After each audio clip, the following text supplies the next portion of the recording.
Here we go, mine tour. We're gonna go into Bachelor Syracuse mine tour here and see if they'll let me, they got a spot they'll let me on. A lot of times you have to do reservations here, but we'll see if they'll just let me, there we go. In that case, That's not real diamonds. how do you know? Because I sell them. Just got our tickets. Those are crystals. We're gonna head in here, wait for the train to come in. Basket match.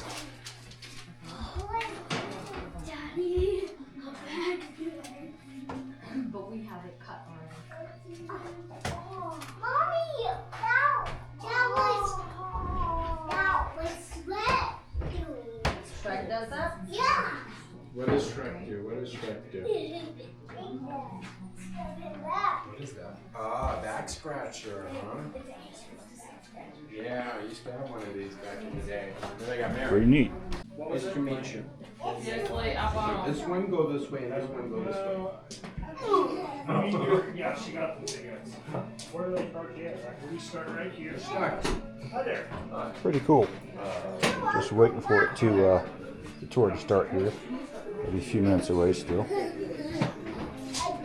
got a little gift shop going on.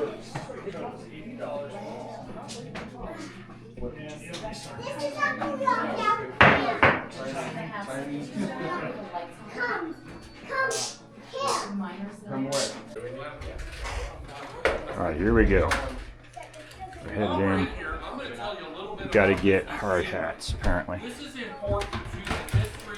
Which makes sense going into the tour. Cowboy hat's probably not what I should have been wearing. Anyway. Prior to them never ended, they would have used a steam engine. But many of the mines were up in places where they didn't even have real roads yet. So that was cost prohibitive. They found a new invention that helped them with that, and that was hydroelectric power. That was This little Rand. We're still around. They make modern day air compressors. The power switches. We're gonna go outside. Looks like another machine room.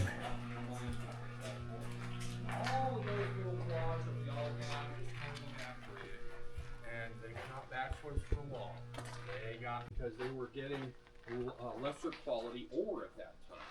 So they thought, well, it would be better if we spent other people's money on a long-term speculative project like digging a tunnel a mile deep through solid rock. So they found investors from Syracuse, New York. And that's why they call this the Syracuse Adit.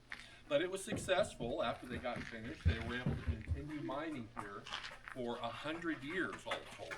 And that was a long time in mining. Okay?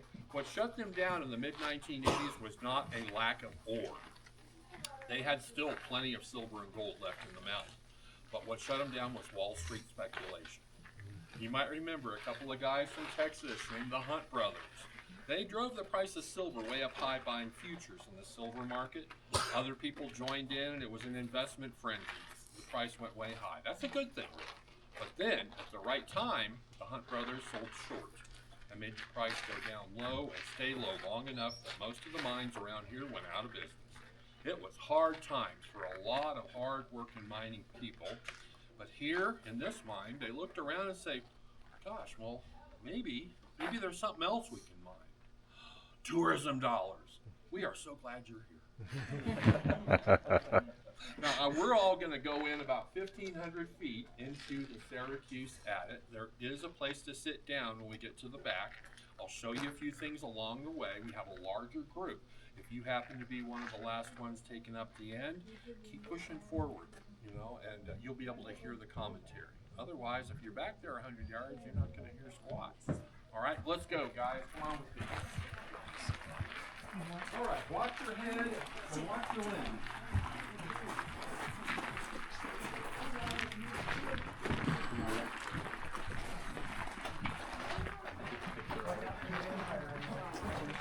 Hey, With the hard hat, so you don't have to walk.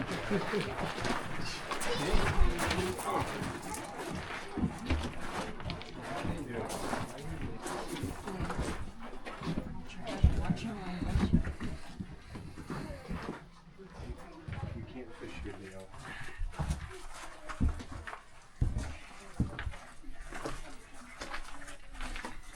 I think mine was just like people that didn't know they talked.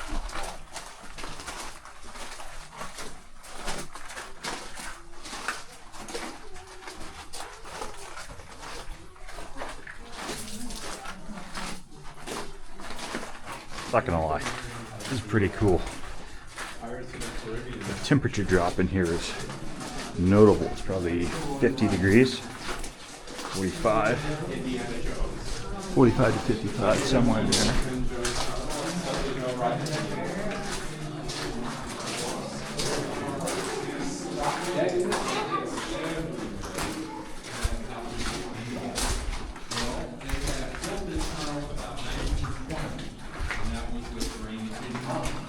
They built a little 1% grid that keeps the water flowing out without the need to pump. By the way, that also makes it so the very heavy ore carts would roll out on ore carts without a whole lot of energy. So this mineral you see building up here, that comes from when water flows through layers of limestone up above. This mineral is called calcite. It's the same stuff that would make a stalactite in a cave. It's been building up here for roughly 100 years. If you never cleaned your shower at home in 100 years, it might look like this. I had some roommates in college, I can relate to that. Now, junior minors, what do you think? Is this water any good to drink? Well, it's like well water. It has been filtered through the world's biggest grid of filters. And when it gets down here, it's full of minerals, it tastes great. So actually, it is good water, but it has not been treated with anything that would kill live organisms that could give you the poopies. So it's not worth taking some straight from the source. We drink it here, but we do filter it first. All right, let's go on a little farther. I'm gonna tag along behind. This is my YouTube channel.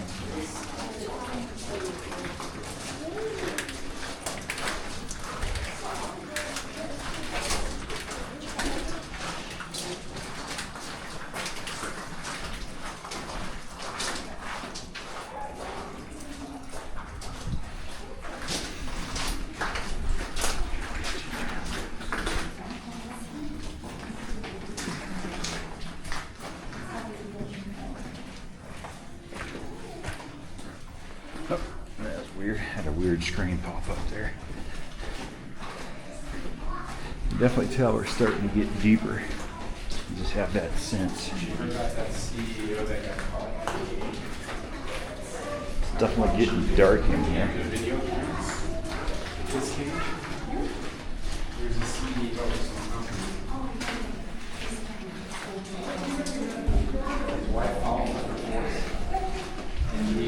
He resigned. They've also got fired. And the person that set up it was a whole set. With the cameraman and everything. Might be a little bit bigger, maybe so that's not very much. Now the ribbon shape there, they call that cave bacon. Yep.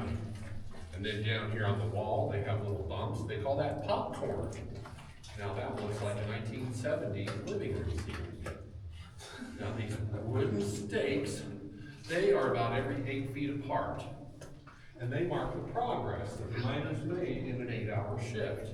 They would get about that far with their 8-foot-long drill bits on their pneumatic drills.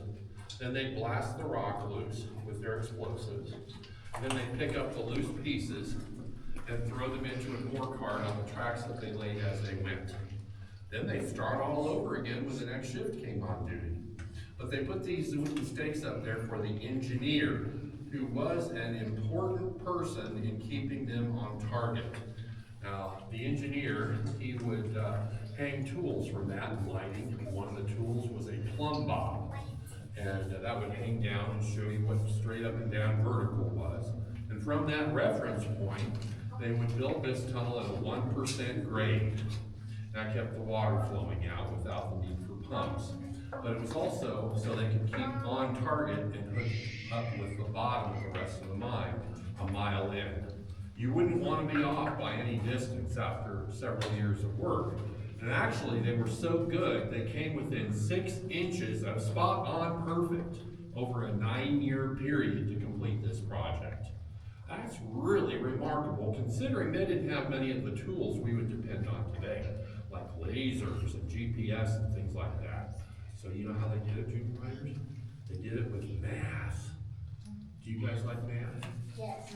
Good. Study that math and science now. It could mean you could be an engineer someday, and you could come to work in a white shirt and point to all the other dirty slobs and tell them where to work. You'll stay clean and fresh, and you will make more money than the other guys, and you won't be as tired and grumpy at the end of the day. So study that math and science now. All right, let's go on a little farther. Come on with me. This water continues to flow year-round. It does not depend on the weather outside. Now, 200 gallons per minute. After it leaves the line, you have to go to the wall. You go into the wall.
But you might be doing that all by yourself. Up here on the ceiling, we've got more of that cave bacon. It's making kind of a funny shape there. It looks like a letter V. V is for vampire, right? Uh-oh. Did we get graffiti tagged by the vampires? We better clean that up before the werewolves see it. We don't want any turf work from here. Now remember, those wooden stakes are around, so if we need one, you know where to look for it, right? Okay, let's go on a little farther. What's the cost? It's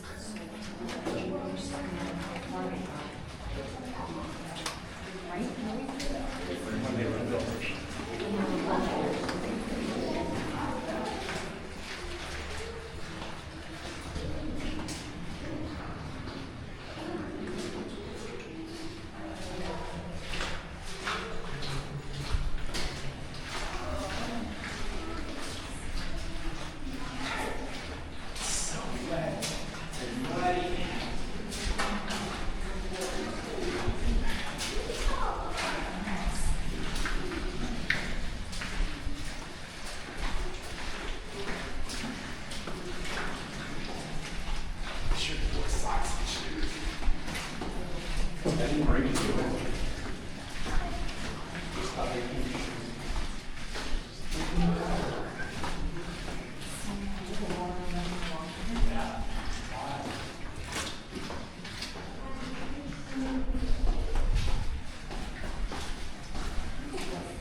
Don't know how much of the audio is going to be good here with the echoes. I probably should have wore my mic.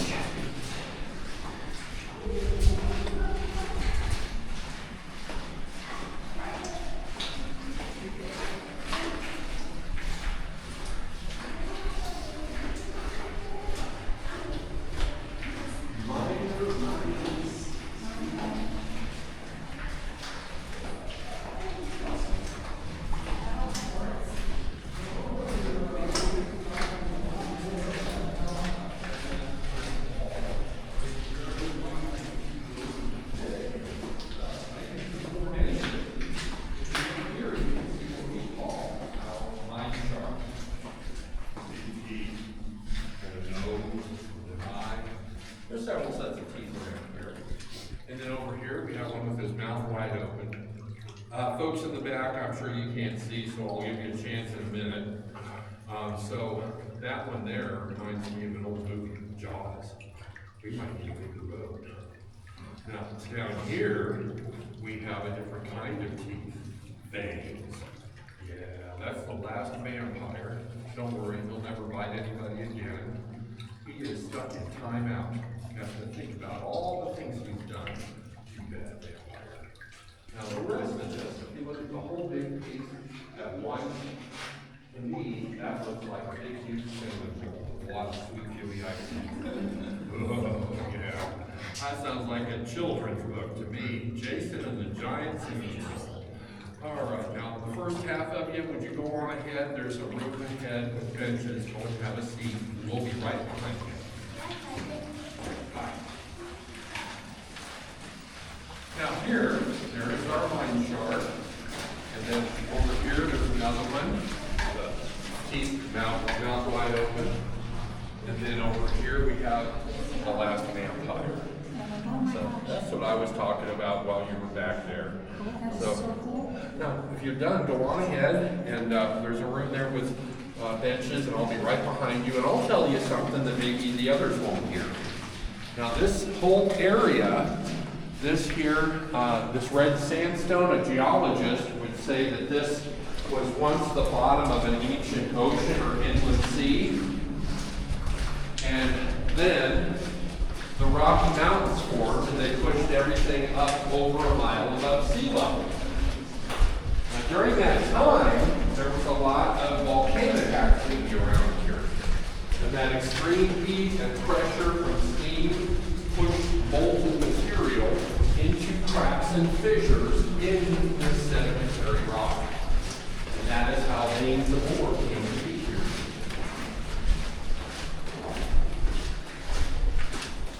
Here's the last earthquake. We have minor ones all the time, very tiny ones, but this is not really a very active zone. I couldn't tell you the last time they had one. Do you guys It's been here for 100 years. do you guys run ventilation here, or just the natural It's ventilation? natural because there are openings above and down below, Ah, and there's a natural high and low pressure system. copy that.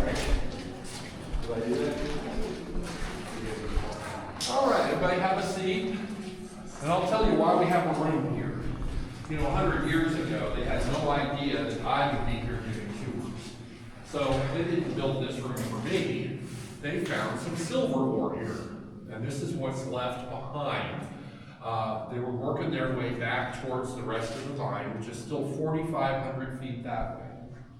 And they found some silver ore, which was to be expected that they would find it, but they weren't sure when. It was a good prediction that they would find more between here and the rest of the mine, and they did. They even widened off of this tunnel and went down another level. It's underwater. So they had to explore to see if this was going to turn into the mother lode. Obviously it didn't. They didn't waste that much time on this. There's some streaks of it on the other side over here, behind the ceiling. And so they got back to this point here, probably over about 3 shifts of work. And they looked at it and they said, that doesn't look as promising as it did over there with that dark gray color. That indicates a lot of silver content there. So over here, not so much. So before they quit, they put in a core sample drill, and they could pull out a rock about 8 feet long and see what was back there without taking everything and excavating everything. And that determined that they would then continue on with their primary goal of reaching the rest of the mine, which again is still 4,500 feet that way. So this room, they used it. They would maintain these machines in this area. This is called a stoper jack. It's for going upwards. And there is a leg jack that is set up here, and it's got an 8-foot drill bit next to it. Those are about 200-pound machines, and you would not want to take a machine like that to your workstation, who knows how far away, and then find out that it didn't work. So they would test them out here and make sure they worked properly. Now, something that they would use every day in the mine was a way to bring in their lunch. This is an antique lunch pail. It's over 100 years old. And likely, they would bring in a traditional miner's meal called a pasty. Now, that was like a pot pie or a calzone. It was a handheld meal. It had a crust around the whole thing, and it was probably developed because somebody's wife got tired of losing her forks. So they put this into a crust you could hold on to, and then it evolved into having a longer, hard outer crust that would be a handle. You didn't want to touch your food with dirty hands, and they often had very little place or opportunity to wash up properly. So they would eat down to that hard outer crust, discard the rest in the mine, and then they'd leave it there. That was to be left in the mine as a treat for the Tommy knockers. Tommy knockers are an ancient folklore. Some people say it dates back thousands of years to the time of the Romans in old Europe, when they controlled everything and had enslaved people working in their mines. So these Tommy knockers, they were supposed to be the spirits of miners who had lived long ago, and now in their afterlife, they were embodied in little knee-high gnomes or trolls that scurried around in the dark, and if you gave them food, they might choose to be your friend. They might show you where the good ore was. This was their home. They knew where everything was. And if you gave them food, they might choose to be your friend and keep you safe. So that's why you would give them food. Granddad would tell these stories to his son, and the son then would pass it down to the kids and the mining families, and that's how this was a word-of-mouth story. Well, if you didn't give them food, they might choose to be angry. They might be mean to you and remind you that they were still around by playing pranks on you. They would hide your tools. They might snuff out your candles. They might even cause an accident that would hurt people. So if you heard a knocking noise in a dark tunnel a ways away, that's how they got their name, Tommy Knocker. That was them using their miniature hammers and chisels to make the ceiling fall in on you later. So you would always do what Grandpa told you and leave a snack in the mine. And if you looked in that same spot where you had left that crust the day before, the next day it might not be there. Now that must mean they took it and ate it. Or maybe there's rats, but we'll never know for sure. So they would use every day different kinds of explosives as time went on. They would change over from black powder, which was a rather primitive, easy to get, cheap explosive that was rather weak compared to what they use today, but at the same time risky. It could be set off by accident, even with static electricity sparks. So they were very happy to switch over to a new, more powerful explosive called dynamite. Now, dynamite was invented by a man you've heard of, but I don't remember he invented dynamite. Alfred Nobel is the guy who invented dynamite, and that is the same guy that the Peace Prize is named after. How did that happen? Well, let me tell you, Mr. Nobel has spent a lot of effort in making his explosive safe, and you really can't set it off by accident, unlike the predecessor, black powder. So it saved lives. But other people had started to, in Mr. Nobel's opinion, misuse his life-saving safer explosive to make weapons of war and take lives and kill people instead of save lives. So that was upsetting to him. But the cherry on the cake, the straw that broke the camel's back, was that somebody misinterpreted his invention, and they called him a merchant of death. Well, he had not done any of that, and so what he did was he changed his own legacy by putting money aside that he earned from inventing dynamite and put it into a prize fund that would then reward people if they worked towards peace instead of war. And that is how we got the Nobel Peace Prize. The more you know. Now here is a detonator, a different kind that I showed you before. And this is what a lot of people remember from cartoons. Now, the label on this does not say Acme. It says DuPont. DuPont is a chemical company that made a lot of money selling dynamite back in the day. And if you bought enough cases of their dynamite, they would throw in a machine like this so you'd likely use more of their product. That's some good marketing. But that's probably how it came to be here. They really wouldn't use this underground. This would be used above ground to blow a stump out of the ground or a boulder out of your way on a road. So we'll go with it though. This is what a lot of people recognize. But you can see here we have mocked up an area like a blast area. And the wires are going from electrical contacts to holes that would be 8 foot deep set in a pattern. Now, way back at the back of that hole would be a stick of dynamite. Next to that dynamite would be one thing that made dynamite safer, and that was blasting caps. Blasting caps are much like a fancy firecracker that goes bang next to the dynamite in order to make the dynamite go boom. So, it's a deliberate action to put a blasting cap next to that dynamite.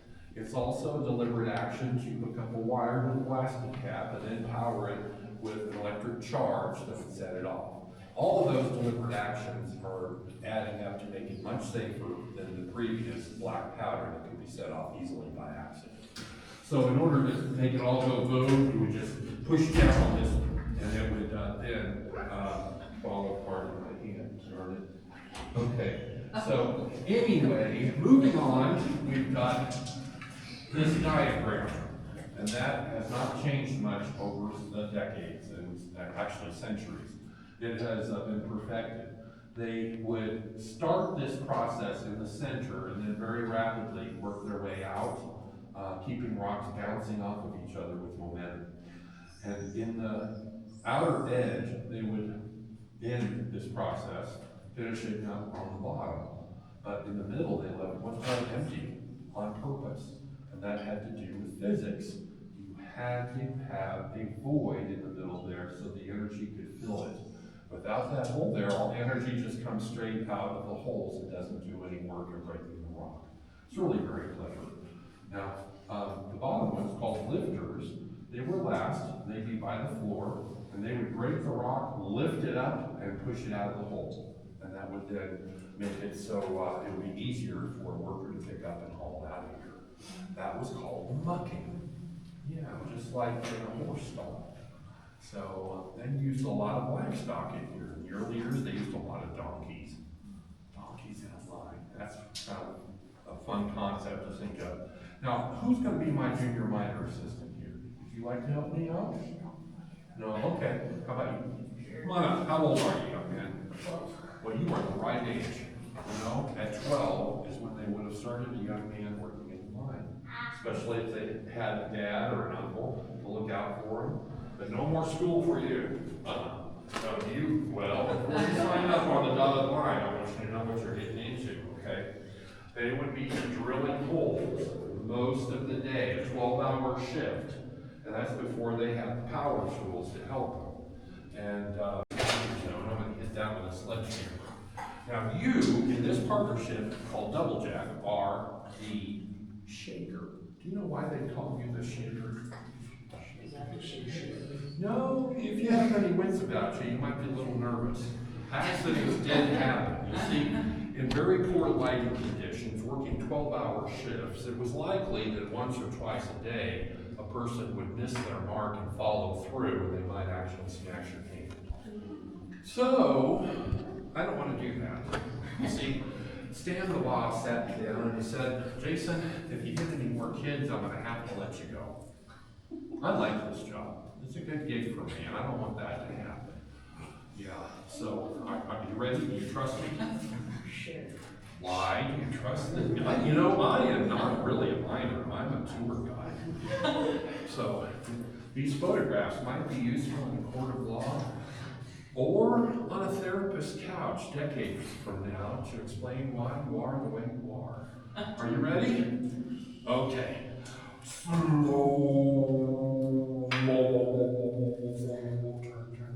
There you go. That is how eventually we will get it all the way in. But, you know, it'll take a long time and this old man will get tired. And it'll be your turn to spell me for a while. And so, if I had accidentally hit you, you might be a little mad at me. You might accidentally on purpose hit me back, huh? Would you do that? Depends on the day. All right, he's honest. He's honest. Give him a hand, guys.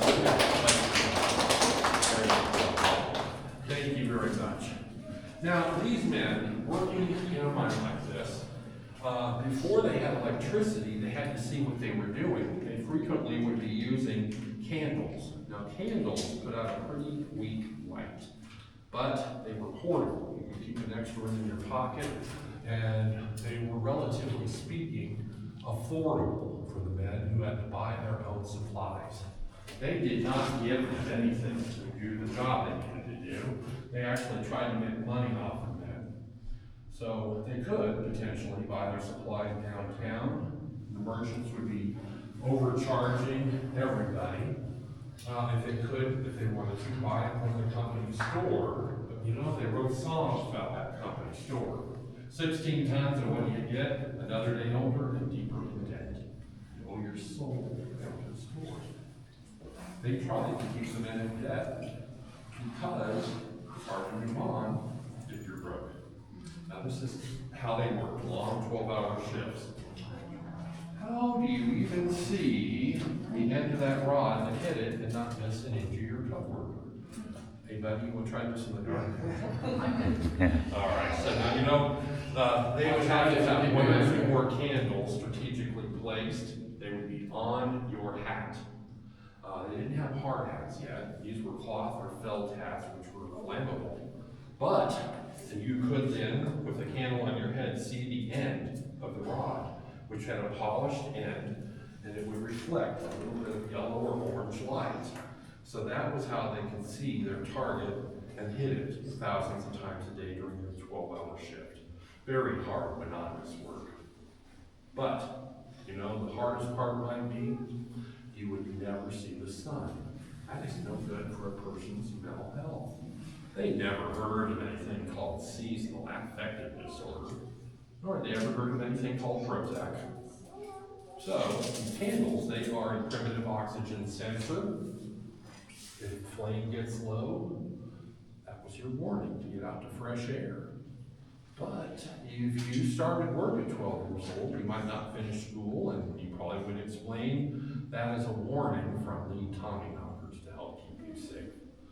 Now, if all of your candles are suddenly extinguished because of an accident or cave-in, you could very quickly find yourself in a dangerous predicament. How do you find your way out if you can't see your hand in front of your face?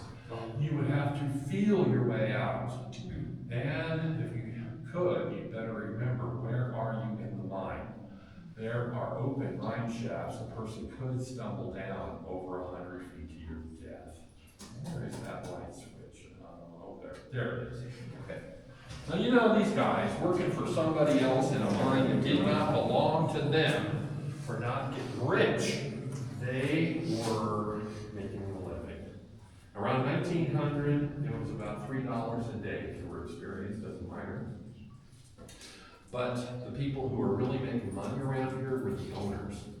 And the three bachelors that started this mine during their heyday, they were raking in $40,000 a month. That's a huge wealth gap. $90 a month versus 40,000. But hey, it was the Gilded Age. It was a time when people who owned industry were living like royalty, and everybody else was just barely getting by. And that's what's happening today, isn't it? Yeah, this is the second Gilded Age. We got billionaires flying to space for the fun of it, or maybe as an escape hatch after they mess this planet up.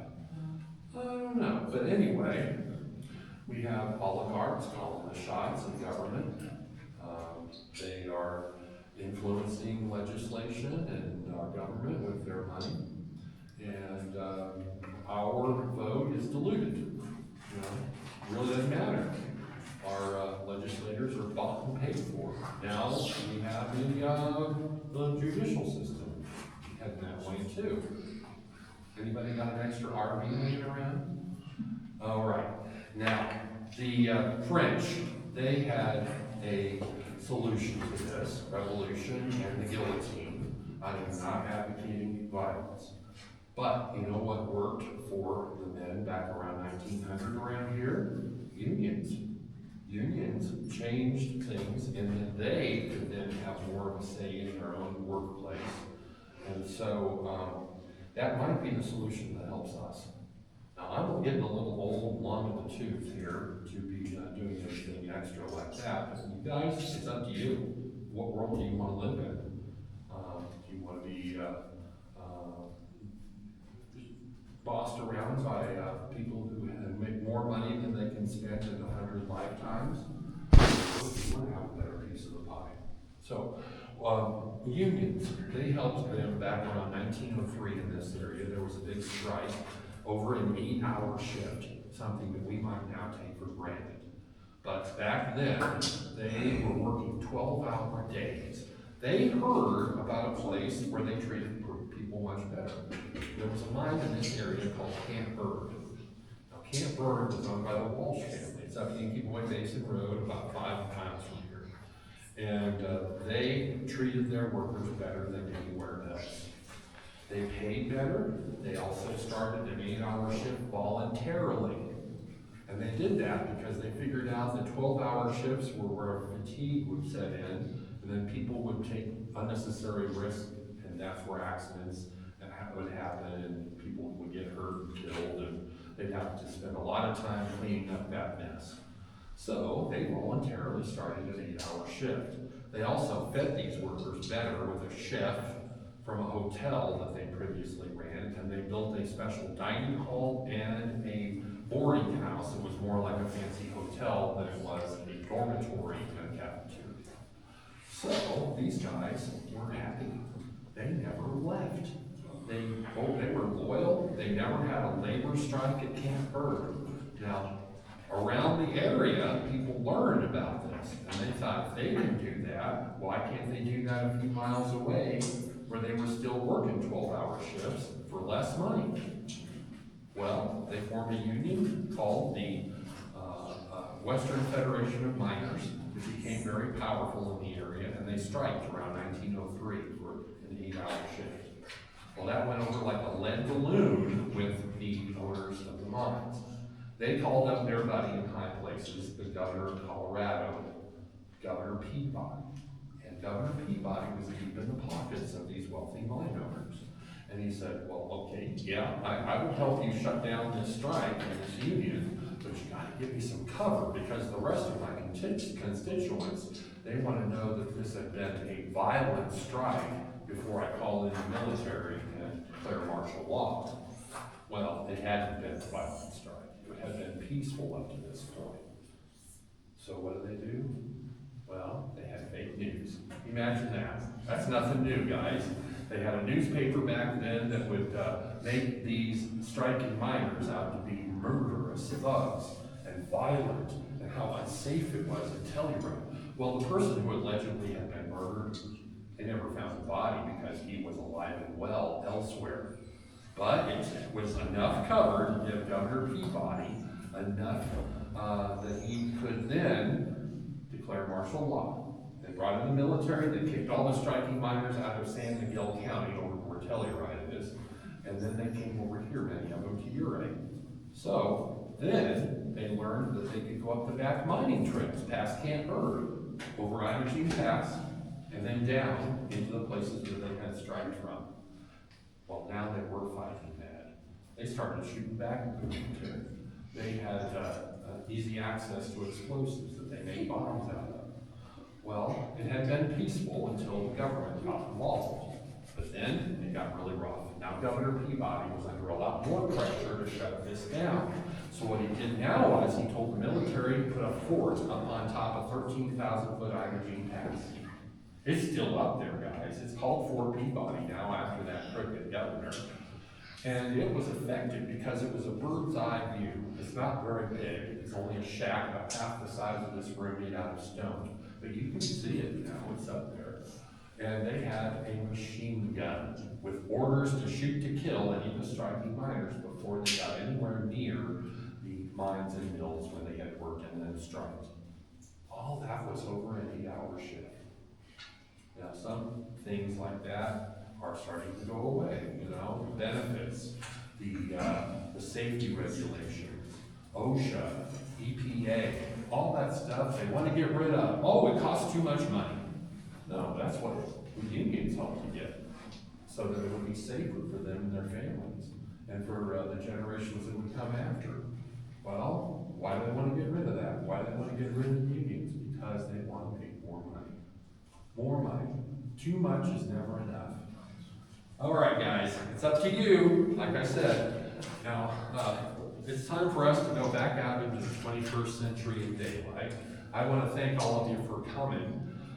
It is my last shift of the day, so we need to vacate so the next tour guide has space to come in. I'll talk with you when we get outside. If you have any questions, think of your questions, and I'll talk with you when we get outside. Come on with me, please. Thank you very much for coming.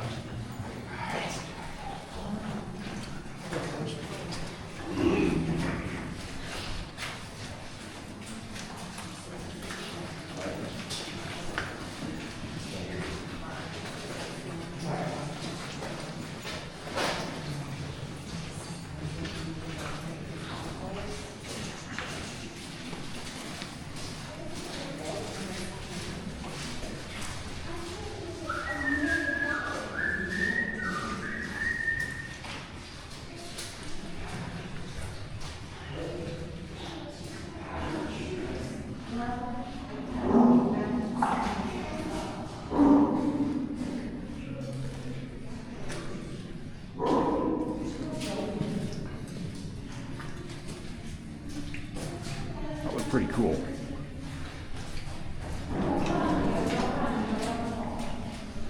All right, I'll get back to you when we're outside. All right, so we're just about out to the opening. According to the tour guide, we were 1,700 feet in.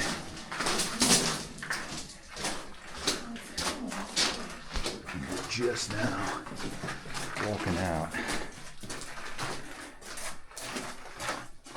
Tour lasts about 40 minutes and is well worth the money. It cost me $22 and I highly recommend you guys try it. It's pretty neat.